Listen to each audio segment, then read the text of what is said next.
Alright y'all, so today we're gonna be testing out this chemical, guys. I think it's called the Big Mouth. I'm not sure, I think it's Big Mouth.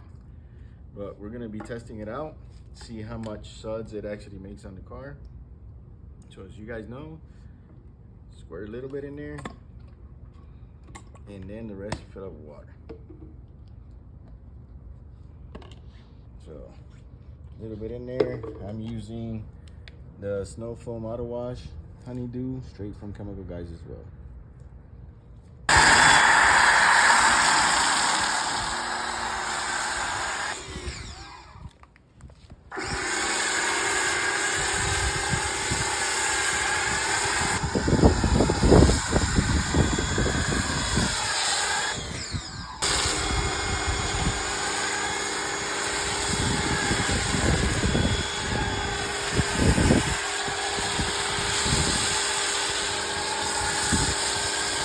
Oh y'all, things that happen in El Paso.